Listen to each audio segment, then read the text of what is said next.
Hi, welcome to my new video for beginners. Today we will take a look at how to draw a railway track and a tunnel you see. Are you ready? Okay, here we go.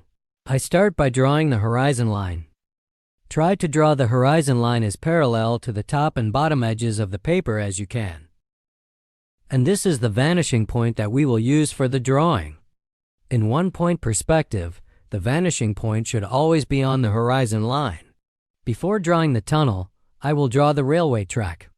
I start by drawing the rail on the left side of the railway track. When drawing the rail, I will draw two straight lines starting from the vanishing point to the left of the bottom edge of the paper. Okay, good. Now, the other rail. If you find it hard to draw straight lines, you can use a ruler to help. Try to draw the width of both rails the same.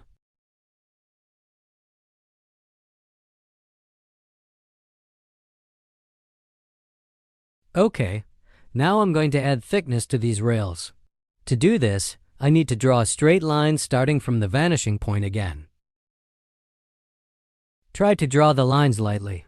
Don't make them too dark. If you make a mistake, it will be hard to fix. Once you are sure your lines are correct, you can go over them and make them darker. Now I will draw railway sleepers under the rails. First, it would be better to work out where the left and right sides of the railway sleepers will be. This will make my job much easier.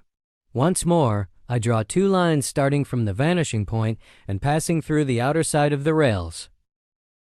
Okay, now I'm going to place the railway sleepers between the two lines I just drew. Try to draw the lines parallel to the top and bottom edges of the paper. At this point, I need to mention an important rule of perspective. Objects appear to get smaller as they move away from us. So the width of the railway sleepers and the spaces between them should become narrower. You don't need to go into great detail for distant objects. A few simple touches are enough. The most important and difficult part of this drawing is the railway track. You've got to be precise here. Even the smallest mistakes will be obvious. Believe me, things will get a little easier after this step.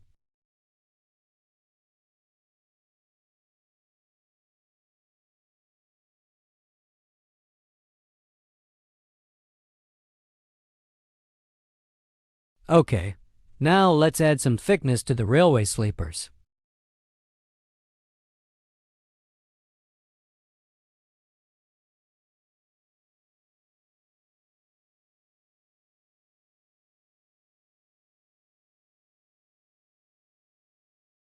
That's all. I'm going to add some shading to make the railway track more visible. I'm speeding up the video a bit so you don't have to wait too long.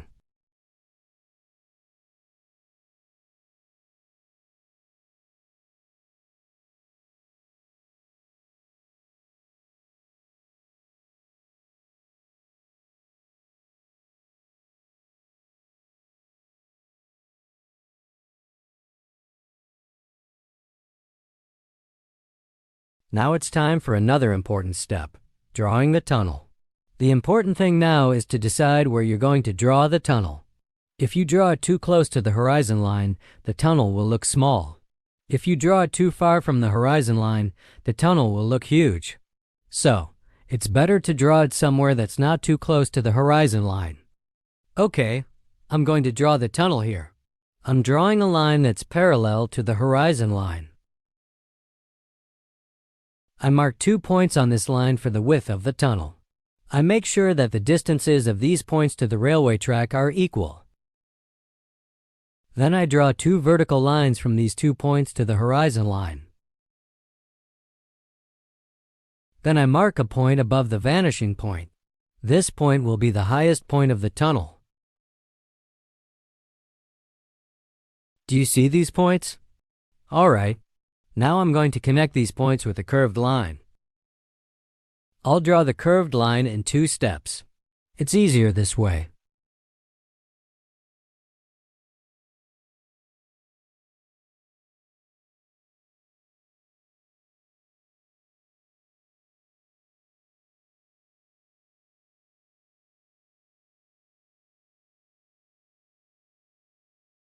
I think it would be good to clarify a point here. If you want to roughly work out the width and height of the tunnel, you can do it like this. This is the width of the railway sleepers at the tunnel entrance, right? And this is the tunnel height. So roughly, we can say that the tunnel will be a bit taller than twice the width of the railway sleepers. A train passing through this tunnel would probably look like this. Of course, there are many different shapes and sizes of tunnels. Not all tunnels are the same. If you want, you can draw the tunnel like this. Just make sure that the tunnel width and height are compatible with each other. Okay, now I'm going to add some thickness to the tunnel entrance. This will be needed for the stones I'll draw in the next stages.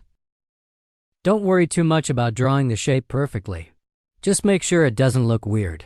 Because in real life, we shouldn't expect the stones here to be perfect. Nature and weather conditions have probably deformed them a bit. Good. Now let's add some depth to the tunnel. It should go into the mountain.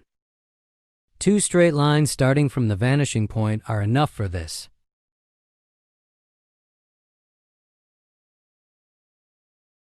That's it.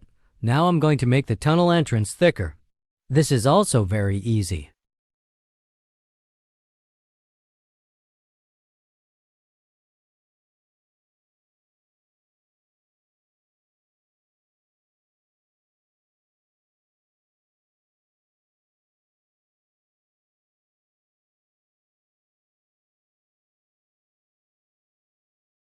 Now let's draw an exit to the tunnel. If you draw the exit small, the tunnel looks long. If you draw it big, the tunnel looks short. It's up to you.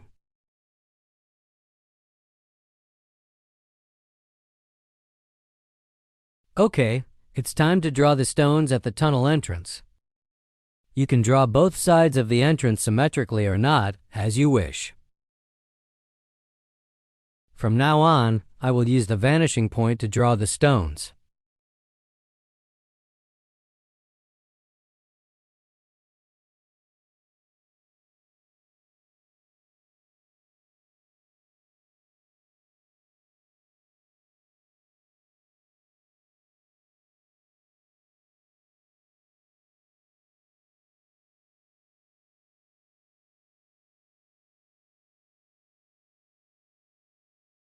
We keep drawing the stones. As you can see, the vanishing point is our biggest helper. It lets us add depth to the stones.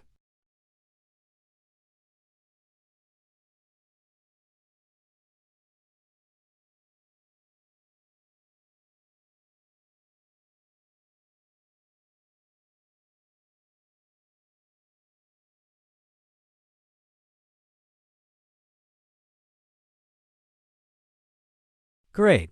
Now let's draw walls on the right and left sides of the entrance.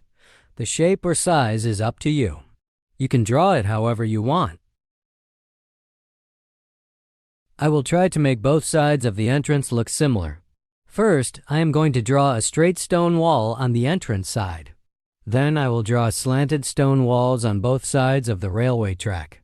The stones don't have to be the same shape. It is always best to draw the lines lightly. If you make a mistake, it's easy to fix it.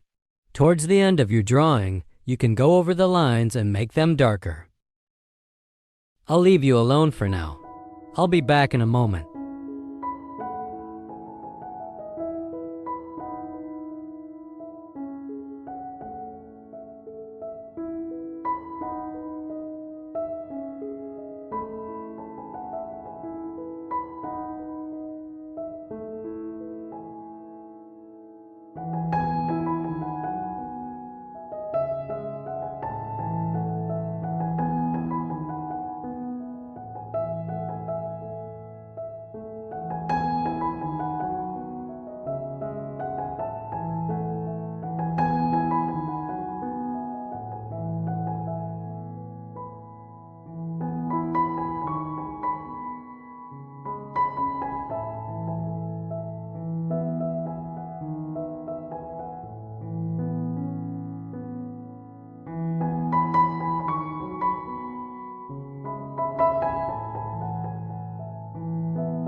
Well, I'm back. I hope you've enjoyed watching so far. I think the tunnel looks better now. Okay, now let's add some more detail to the railway track. It would be great to add track ballast to the railway track. I just draw 2 lines on both sides of the railway track. The track ballast will be between these 2 lines. Basically, railway ballast is just crushed stones that get put under railway tracks. I will speed up the video a bit here so as not to waste your time. If you draw a railway track without track ballast, it'll look a bit odd. Also, track ballast makes your drawing look more realistic and adds depth.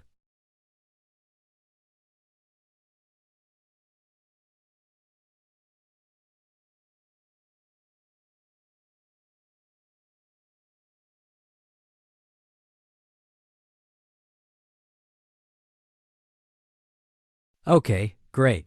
So far, we have drawn a railway track using 1-point perspective. I tried to show how to use the rules of perspective. From now on, we need to add lighting and shading and more details to the drawing. However, as the video is about perspective, I won't go into detail about lighting and shading. I'll just show you quickly so you have an idea. You don't need to use expensive pencils or paper right now. As you are still learning, a normal paper and pencil will be fine, but it is always good to use a quality eraser. The quality of your paper and pencil will become even more important when you start doing professional drawings.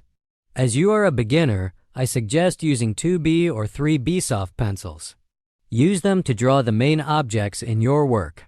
This way, you can easily erase any mistakes you make. You can use 4B and 5B soft pencils for the parts of your drawing that need to be dark or shaded. You can also use a 0.5B pencil for fine details and parts that need to be sharp in your drawing. Always start shading with light, gentle touches. Be gentle with both pencil and paper. As you continue, make the lines darker. In short, shade from light to dark and from soft to hard. Remember, it's easy to darken a light area, but it's a real challenge to lighten a dark one. Try not to add too many dark areas or lines to your drawing, but don't make the drawing too light either. It'll take some time, but you will figure out how to find the right balance between the two.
Thank you very much for watching my video.